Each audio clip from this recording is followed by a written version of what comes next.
Magandang umaga sa inyo lahat. Nakakain na ba kayo? Ha? Mukhang hindi pa kayo nakakain, hindi kayo sumasagot. Once again, good morning to everyone. Welcome to the Kapihan sa Manila Hotel. This is the longest running media forum in the country, consistent with Manila Hotel being the oldest hotel, five-star hotel in the country. And today's Kapihan, we're happy and fortunate to have a young leader in the health sector. Obviously, looking very young, energetic. Dr. Albert Francis Edralin Domingo, a senior health official of the Philippines. As Undersecretary, he also serves as the Executive Director of the National Nutrition Council, a multi-sectoral agency that leads and coordinates policy development for nutrition. Albert is a physician and health systems specialist and graduated from the University of the Philippines and the University of Edinburgh, a Chevening Scholar. Of the United Kingdom, he has 18 years of public health experience at country and international levels, having worked with WHO, ADB, and the former USAID. He is well-versed in market systems approaches to health, including private sector engagement and health law. Dr. Domingo was a vice president of PhilHealth, where he facilitated policy and operational improvements in the nationwide Consulta, now YACAP, the primary care benefit package. Across his leadership roles at the DOH that includes serving as the department chief of staff, his portfolio has spanned strategic policy, local health systems development, international health cooperation, health human resource management, and public affairs.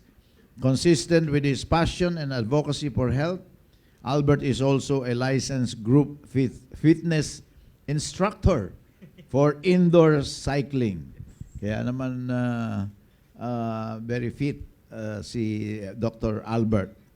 This short profile of Dr. Albert has already been distributed to the members of the media, but I read it for the sake of those watching us on live stream. So, Dr. Albert, bumati ka muna sa ating mga nanonood at saka ating members ng media. Salamat po, Senator Joelina. Magandang umaga po sa lahat ng ating mga taga-panood at taga-pakinig sa ating Facebook and online live streams at sa lahat rin po ng ating mga kaibigan sa media at sa publiko na narito ngayon. Isang malusog at magandang nutrisyon na umaga.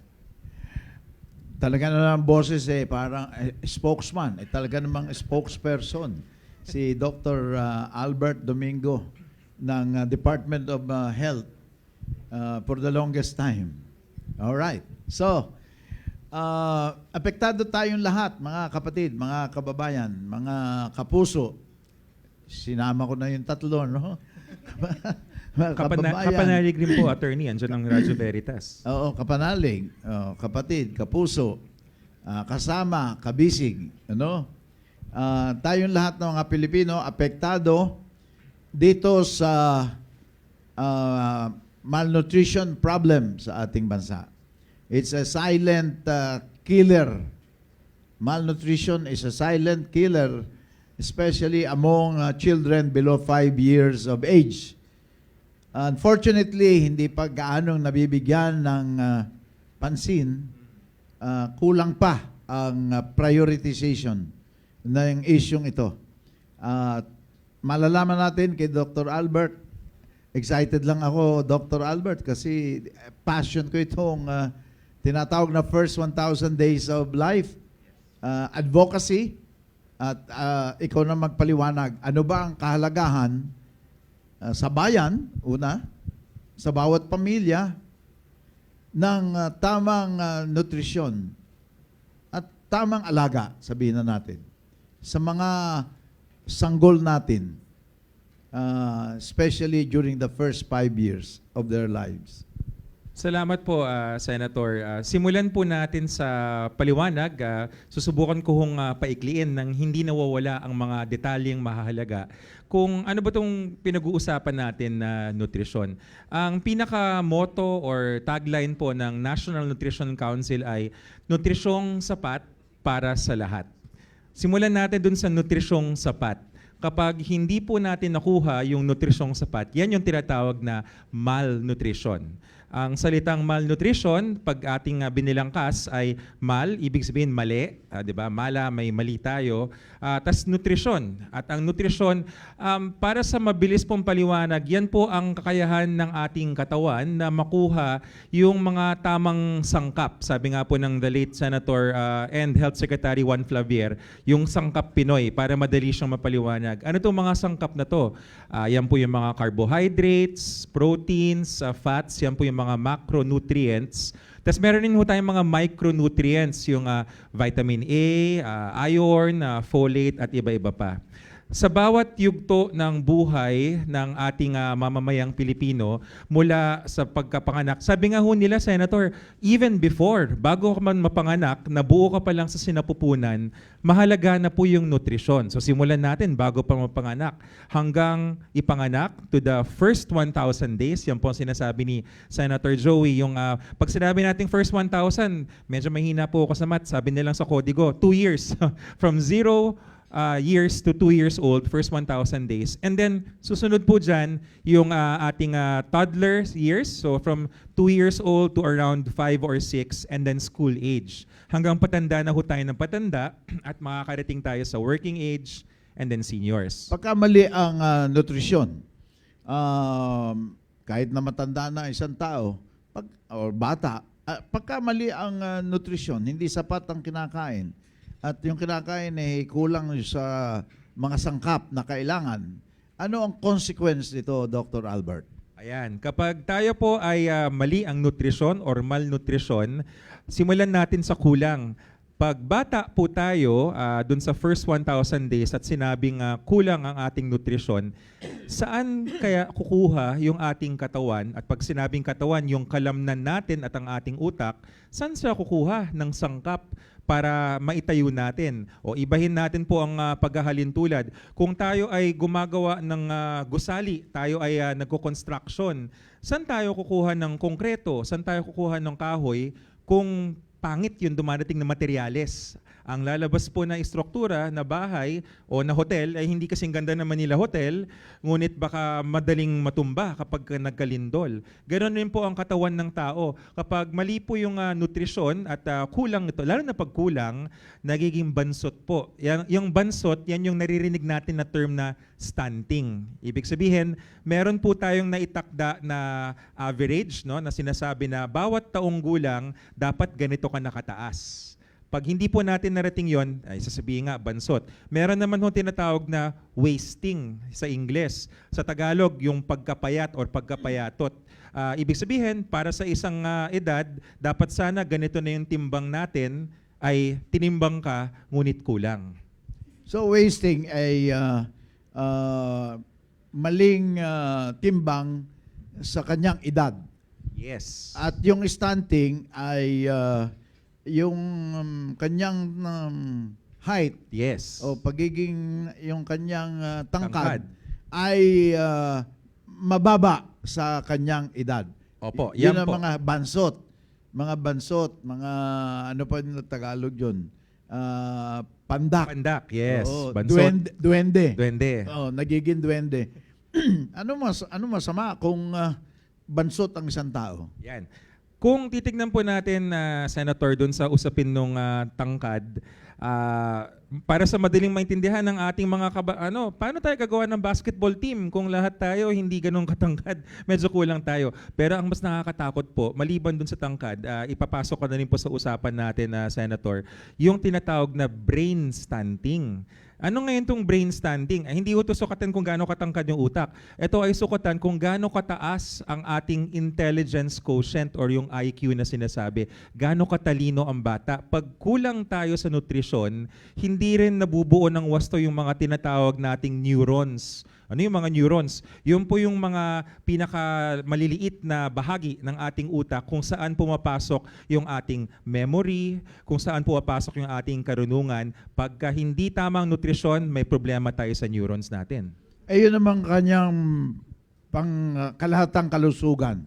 Kung malnourished ang isang tao, lalo-lalo na during the first 1,000 days of life, ano ang consequence kung malnourished sa epekto sa health?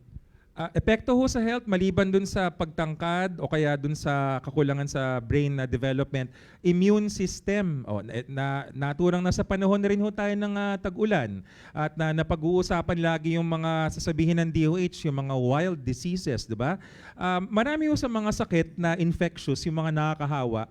Ang unang panangga natin is yung ating resistensya. Yung resistensya ang immune system.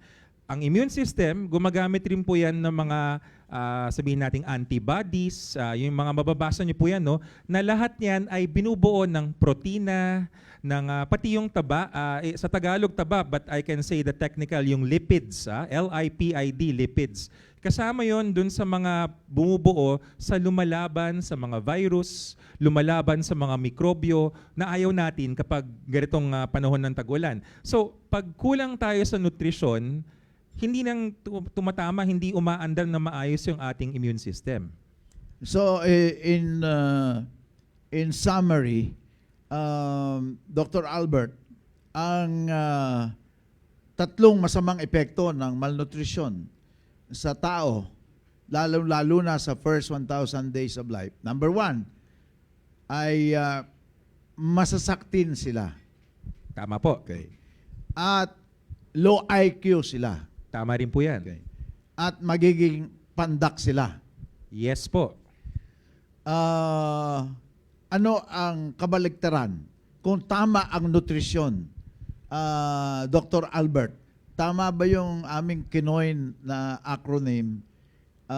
At marami kayo, mga kapatid, subaybayan itong usapang ito. Mayroon kayong apo, magkakaroon kayo na apo, o may anak kayo, di ba? Mahalaga na magkaintindihan tayo dito sapagkat ang kinabukasan na Dr. Albert ng ating mga kabataan na siyang pag-asa ng bayan, pero kung malnourished, baka hindi sila pag-asa ng bayan. Magiging pasanin ng bayan, burden. Na ngayon, so masasaktin, number one. Low IQ. At saka itong pandak. Yun ang result ng malnutrition. Pwede bang habulin pa after first 1,000 days of life? Pwede bang habulin pa na yung sanggol na yun from 270 days kasi sa sinapupunan. Tama po yan. 730 days hanggang second birthday. So 1,000 days. Pero malnourished. Pwede bang habulin na after the second birthday, ngayon ko pakakainin ng sapat at saka tama itong anak ko, itong apo ko. Ano?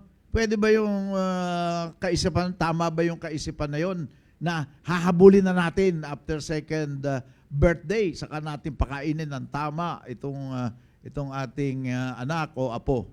Maaari po nating subukan, ngunit hindi ganun kaganda ang magiging resulta. Kaya ako tinitimpla kung paano sabihin bilang doktor, pero diretsuhin ko na rin po. Kapag nalampasan natin yung first 1,000 days, medyo mahirap nang humabol pa. Kasi parang parang kumbaga nagsasara yung pintuan, sumasara yung bintana para makapagbigay pa tayo ng tulong dun sa katawan. Pagdating po, paglampas ng ikalawang taon ng 1,000 days nga, pwede nating habulin, pero isipin niyo po, sa pag-usapan natin yung buto. Marami kasing mga buto sa katawan, although hindi naman lahat, pero marami ang nabubuo na dun pa lang sa first 1,000 days. Yung brain development na ating mo pinag-usapan, kaya nagkakaroon ng brain stunting kasi parang biglang sumisirit yung paglaki ng utak, yung pagdami ng ating memories dun sa first 1,000 days. Pag di natin nahabol yun, Medyo mahirap eh. Pwede natin subukan po. Sinasabi ko ho to kasi baka sabihin naman ng mga magulang, parang inabandona na natin yung mga bata na beyond 2 years. Hindi po natin inaabandona. Susubukang habulin, pero mas maganda ho talaga kung in the first 1,000 days.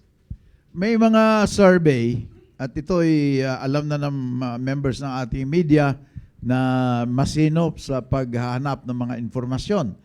Ang naging resulta ng survey ng PISA noong 2018 at saka na-update ito I think last 2023.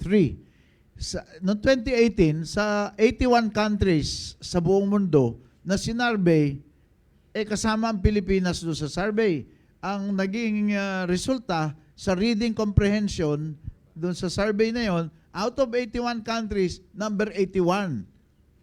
Nasa bottom ang Pilipinas. Sa science and math, second to the lowest. Last 2023, nag-improve naman, Yusek, no? Nag-improve dun sa reading, pero nasa mababa pa rin tayo. Ngayon, pwede bang sabihin na may kaugnayan itong first 1,000 days of life dito sa resulta na nakita natin doon sa OECD survey? Meron po talaga. Meron po talagang kaugnayan.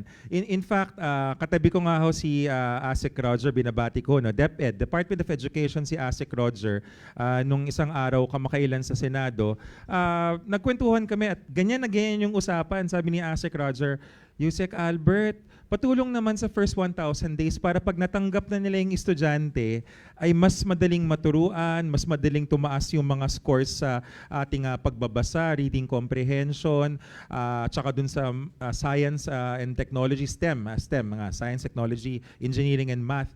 Dahil kung kahit anong gawin po ng guro, ng ating mga educators sa ating mga learners, kung yung lalandingan, siguro gagamit ako para madaling para po sa mga Kristiyano, Katoliko, di ho ba meron tayong nababasa doon sa ating ebanghelyo na nagsasaboy ng buto yung ating farmer, tapos yung sower. Tapos may mga buto na naglanding doon sa lupa na mababaw. So nag-usbong siya, pero nung naarawan, namatay.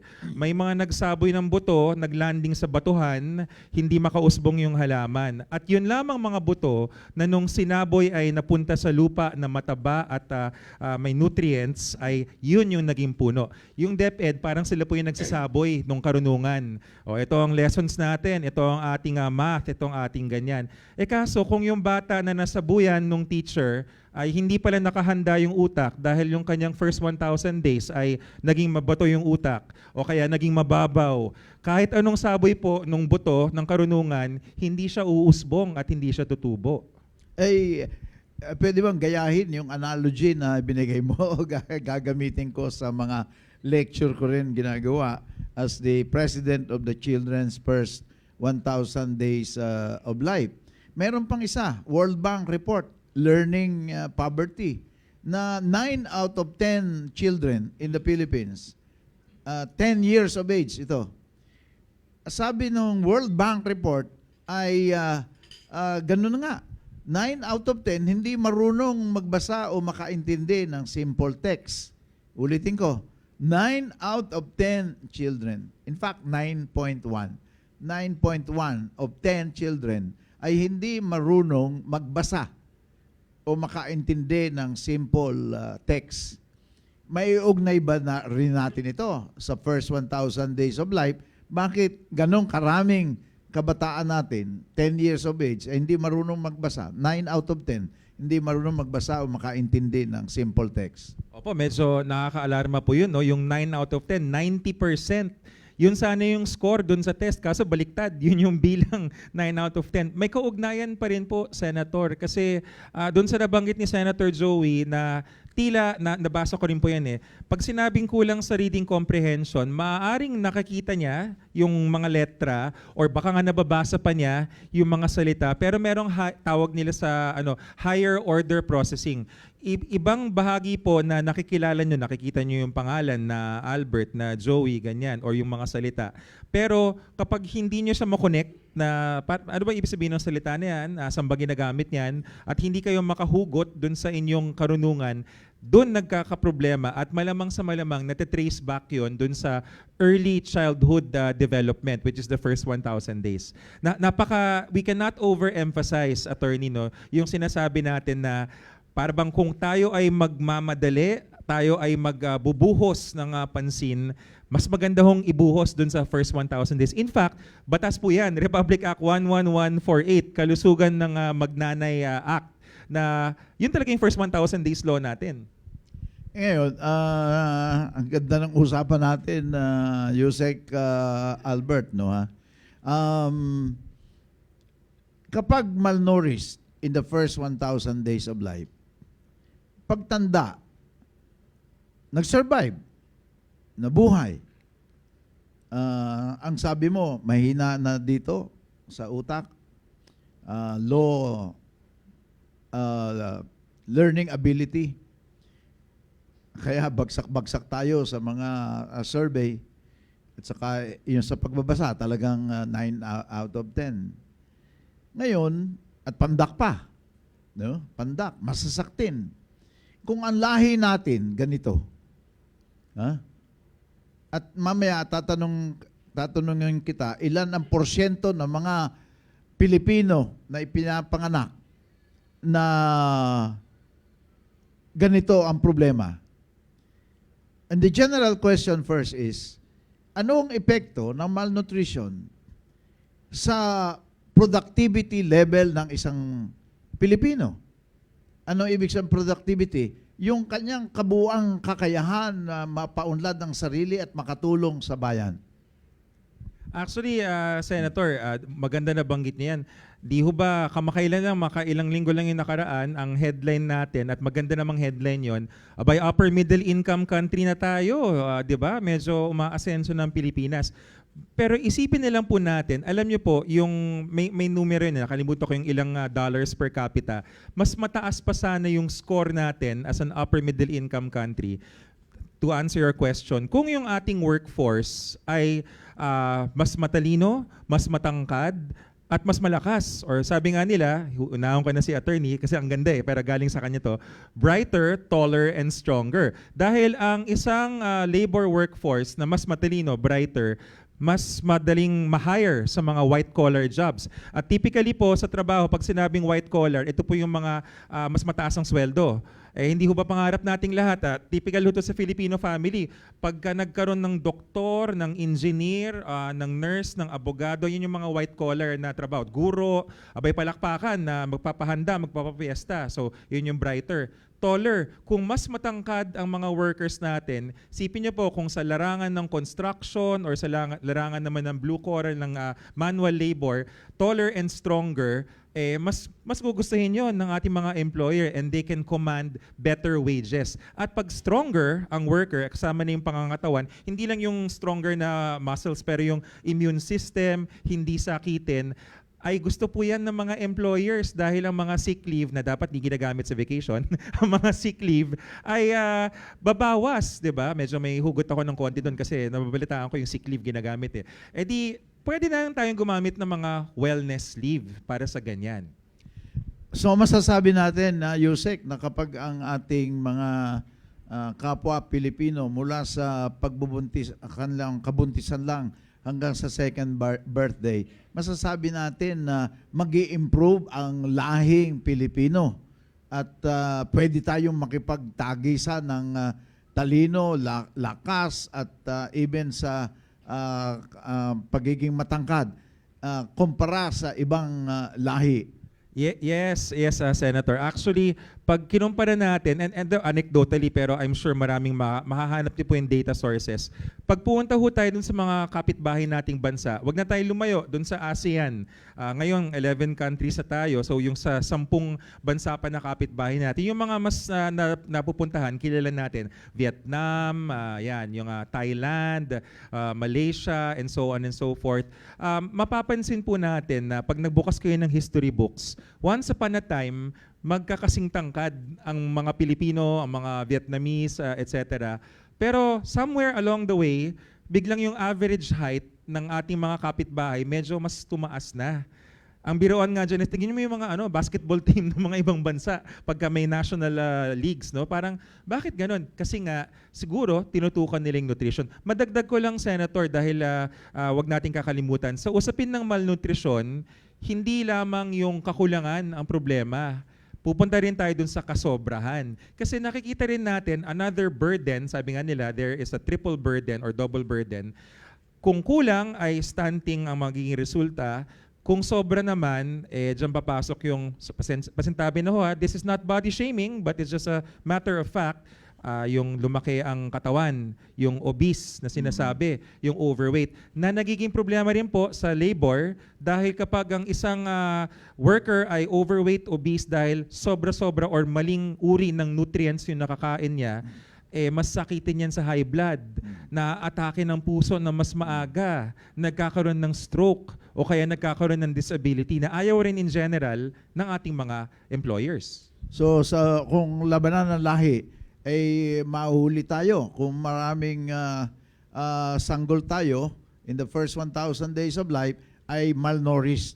At ang being malnourished can either be Kulang or sobra? kulang o sobra. Obesity, pagka sobra.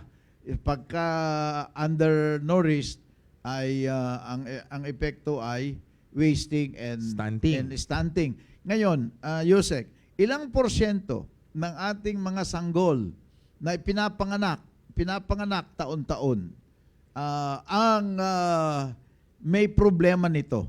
At ano ang sanhi ng problemang ito doon sa mga sanggol na nagkakaroon ng ganitong problema ng malnutrition? Sa pinakahuling datos po natin, nagkaroon tayo ng tinatawag na updating survey ng National Nutrition Survey noong 2025. Last year lang po. Ang nakitang datos ay nasa 25%. Sa makatwid, isa sa bawat 1 out of 4 Filipino children aged 0 to 59 months. First 1,000 days pa rin po yun. Kasi ang 2 years is 0 to 59, kasama na pala a little over the first 1,000 days. So, up to 5 years. Pag nakita po natin yon, 25%, 1 out of 4 ang stunted. Medyo nabahala po kami dito kasi tumaas siya ng 2 percentage points.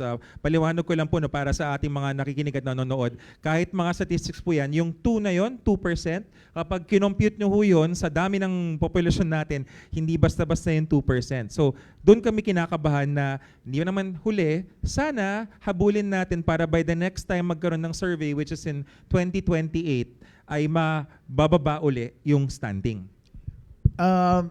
Malulutas ba natin itong problemang ito? Yusek, sapagkat kung hindi natin malutas ito, magiging madilim ang kinabukasan ng ating bayan. At nasabi na natin, mas masasaktin, mahina ang takbo ng isip, in short, low IQ, at saka pandak. Bago mo sagutin, doon sa analogy mo, pagka basketball team ang sinabi mo paano tayo makaka-form ng basketball team na talagang matataas ang height. Kaya import na tayo ng import.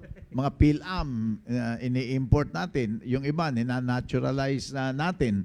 Yun ang mapait na katotohanan. At tanggapin natin. Ito ang realidad na ating hinaharap. Si John Mar Pajardo na lang yata yung malaki na native. The others puro Thompson, mga PhilAm at saka si Brownlee at yung iba pa mga naturalized na. Ang gusto ko lang practical example nung pagka-stunted hindi desirable trait 'yon. Pagka-stunted, usually may kaugnay na rin din sa brain development. Yon. Meron naman mga exception, no? May exception. Yung dati kong boss, si President Gloria, exception yon, no? Yes. Exception. Pero dapat huwag exception ng ating hinahanap. Yung average natin ang dapat nating iangat. Sapagkat ipagmamalaki lang natin yung exception, hindi natin tinatanggap yung problema. para sinasabi natin, wala namang problema eh. Yung presidente ko, hindi naman matangkad. Pero dito sa hotel, anecdote lang ito ha. Pagka ang nirecruit mo, pandak, kung waiter, hindi makalakad ng mahaba. I mean, ang steps niya maikli, di ba? Pero kung matangkad, yung steps niya mas mahaba. Mas generally productive siya. Hindi siya magtagal ng pagsisilbi. Kung may aakyatin, may kukuhaning pinggan, no? Or kung ano man bagay, yung pandak, kukuha pa ng silya. Para abutin yung bagay na gusto niya abutin. Pero kung matangkad, hindi nagagamit ng silya. Those are very clear examples in the hotel industry. Kaya generally, hinahanap yung mga matatangkad na magiging empleyado. Yeah, balik tayo doon sa the question. Can we solve this problem? Yes, Senator. Sa tingin po namin, kung alam naman natin yung bilang at alam natin yung bilang, meron tayong datos, 25%, 0 to 59, so hanggang 5 years na yon. Hindi mo naman kailangang habulin at least kung pag-uusapan yung time frame na 5 to 10 years. Huwag mo nang lahatin from 0 to 5. Unahin na natin yung first 1,000 days. So, kung sabihin natin na ang birth rate natin is around 1.5 to 2% kada taon, at sabihin na natin para madali yung math ay 100 million Filipinos, although 112 million or thereabouts sa tayo, then meron tayong mga sanggol na nasa mga 1.5 to 2 million Filipinos babies per year. Buong buong bansa. So, hindi naman ganung karamihan yon kung magtutulong-tulungan tayo. Ang National Nutrition Council ay merong on average, 1 barangay nutrition scholar per barangay. Actually, may presidential decree po yan 18 something yung batas. And then, pwede siyang tulungan ng ibang mga partners natin para yung 2 million na batang pinanganak per year ay tutukan natin. In fact, bago sila manganak, yung mga mothers nila, habang nagdadala ng sanggol sa sinapupunan, tutukan na rin natin para yung kanilang nutrition ay tama para paglabas ni baby, tas dapat susundan natin hanggang maging 2 years old siya. At kung kaya, beyond. Halimbawa, 1.5 million ang births natin. Yes. O yung mga ipinapanganak ay 1.5 million a year. Although it's lower, it's 1.4, I read Yes. it, no? But let's just use 1.5. At sinasabi natin na 1 out of 4 Yes. ay malnourished. So, ipeg na natin, conservatively, 30% na yung mga mahihirap. Mahina po ako sa math kaya buburo to Oo. ang calculator. 1.5. So, Okay. 1/3, Yes. 25, malapit na sa 30 yun. Yes. So, sabihin natin, 1.5 million, 30%. Yeah. Sabihin mo natin na we are looking at 500,000 Correct. children Yes. na nangangailangan. Kasi hindi naman lahat ng 1.5 mangangailangan ng tulong. Tama po yan. Yun lang talagang nasa baba, yung mahihirap na nagbuntis, wala silang kakayahan bumili ng sapat na pagkain Tama. para yung pag-aalaga nga, problema. Kung i-divide natin yung 500,000 by 42,000 barangay, I think ang lalabas dyan mga 11 point something. Ang galing ni Senator, 11.9. 11.9. Palakpak naman kayo dyan. Palakpak. Very sharp. 11.9. 11.9, almost sir. 12. Correct. So, on the average, mga 12 per barangay. Correct. Depende na lang. Kung may malaking barangay, mas marami. Baka hindi lang 12. Yung ibang maliliit, Mas konti. Mas konti. But we put it on the average. Lahat yan, may barangay nutrition scholar. Correct. Ngayon, kung tutulungan ng Department of Health, ng National Nutrition Council, kasama kami sa coalition, Children's First 1,000 Days Coalition, lahat ng NGOs tutulong dito sapagkat maganda ito para sa kinabukasan ng ating bansa.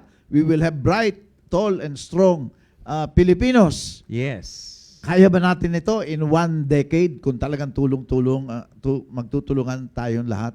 Kaya po yan dahil ang ating gobyerno po sa utos ni Pangulong Ferdinand Marcos Jr., meron naman hong budget para sa ating mga interventions sa English. Sa madaling salita, kung ito ba ay supplemental feeding, kung ito ba ay micronutrient supplementation, we have the products, we have the budgets and the products. Ang difficulty ho kasi, ang mahirap sa nutrisyon, sa aking pong pananaw, ay yung follow-through. Ibig sabihin, parang ano po yan sa ibang larangan, sa tuberculosis, may tinatawag na directly observed therapy short course or nakatutok na papanoorin mo yung may tuberculosis, umiinom siya ng gamot. Ang nutrition, mas tutok pa ho dahil sa TB, once a day lang iniinom yung gamot. Sa nutrition, ideally, 3 beses sa isang araw kumakain ang bata. So, hindi naman kaya ng isang barangay nutrition scholar alone ang tumutok sa 3 times a day feeding ng 12 on average na malnourished sa kanyang barangay. Pero, kung merong mga ibang coalition members, non-government organizations, civil society organizations na ating makakasama at magkaroon tayo ng some agreement, not just symbolic but a real ground movement that will bring together in every barangay. Nag-iisip ako ng catchy name pero saka na yung catchy name. Basta nasa barangay, parang BTS rin, isipin natin, Senator. Parang nandun tayo, barangay to school. Anyway, nandun tayo tapos sinusubukan nating tutukan yung pagkain nung 12 on average na malnourished. Kaya, sir. Kasi remember, the first 1,000 days is only 2 years. So ang tanong, mabait nga sa Senator 10 years yung span. Pero naiintindihan ko po, siguro, we do not stop in the first 2 of the 10 years because every year, meron tayong pinapanganak na new cohort of 1.5 million. So tama si Senator, 10 years, tuloy-tuloy tayo. So yung tutok natin ay tuloy-tuloy. Kaya po yan. Okay, atin ang imbitahin ang miyembro ng media na magbigay ng kanilang katanungan. But in summary, just for emphasis at sa mga nanonood sa atin dito na talagang sumusubaybay, palawak ng palawak yung number ng ating mga taga-subaybay dito sa Kapihan sa Manila Hotel. Lalo-lalo na kung magaling ang ating guest na very articulate and eloquent. In summary, ang bayan natin, hindi gaano pang napapansin itong problemang ito. Pero realidad ito. Kung hindi natin malulutas ang problema ng malnutrisyon sa ating bansa, lalong-lalo na during the first 1,000 days of life, ay anumang reformang gawin natin sa educational system, kung yung papasok ay sickly, mahina ang low IQ at saka mga pandak, kahit anong reformang gawin mo, dun sa educational system, pero 1/3 of the children that go to school ay malnourished, hindi pa rin natin may improve ang resulta ng education program dito sa ating bansa. We will still maintain a low standing in the PISA and our learning poverty. It may go down, but it will still be on a higher level. And productivity-wise, mga Pilipino, hindi gaanong productive. Correct. If 1/3 of those who will enter the workforce suffered malnutrition in the first 1,000 days of life. Kaya manawagan ka muna sa ating mga kababayan na sumusubaybay. You will also be in YouTube. You will be not just in Facebook. You will be in Twitter. You will be in Instagram. Lahat ng social media platforms ay ating ginagamit para sa ganun ay maka-communicate tayo, makabigay ng kaalaman sa ating mga kababayan at umaksyon sila batay sa kaalaman na ating ibinabahagi dito. Salamat po, Senator. Sa ating po mga kababayan na nanonood at nakikinig, simplihan na lang po natin. Ang sinabi nga ng ating mga bayani, nasa kabataan ang pag-asa ng bayan. So dapat yung kabataan natin ay wasto at sapat ang kanilang nutrisyon. Sa bahay, tayo po ay nagpapakain, ngunit alam po natin na kailangan natin ng masustansyang pagkain kung saan natin kukunin yon. Tulong-tulong po tayo. Kami po sa gobyerno ay aasikaso 10 po ang member agency sa National Nutrition Council. Hindi ko masasabi lahat pero bigyan ko nilang yung mga importante dito at least for the first 1,000 days. Andyan ang ating Department of Agriculture. Bakit? Yung raw material, yung pagkain, yung gulay, prutas, sama na rin natin yung protina, nanggagaling yan sa agriculture. O nandyan na rin yung ating Department of Trade and Industry. Sila ang nagbabantay sa presyo ng pagkain, ang naghahanap ng paraan para hindi tumaas masyado ang mga presyo ng ating mga bilihin. Ang Department of Science and Technology na tumitingin sa mga teknolohiya para baka meron tayong bagong produkto na pwedeng ipakain na masustansya, mababa sa asin pero mataas sa nutrients. Department of Education, dahil ang DepEd, sila ang nagtuturo sa mga future parents, no, na dapat maalala nila, and many more. Of course, ang Department of Health, kasi ang mga mothers na nagpapa-check up ng antenatal care sa mga health centers pumupunta yan, at ang DILG in charge of the LGUs. Siguro sabi na ating mga kababayan, Senator, tayo po, pumili tayo ng masustansya. Pumili tayo ng malulusog na pagkain.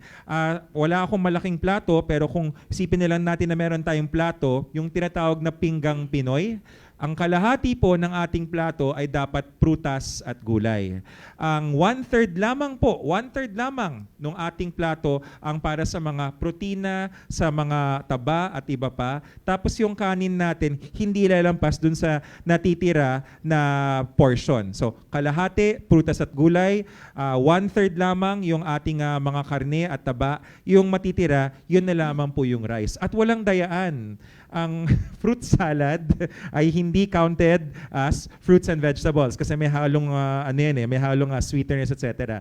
O yung iba, yung mga dayaan na sinasabi nila, plato naman daw yun, pwede bang itambak pataas? Wag naman tayo magpilosopuhan at dayaan. Yung tamang portions dun sa ating pinggan. Maraming salamat. Palakpakan natin si Yusek Albert Edralin Domingo.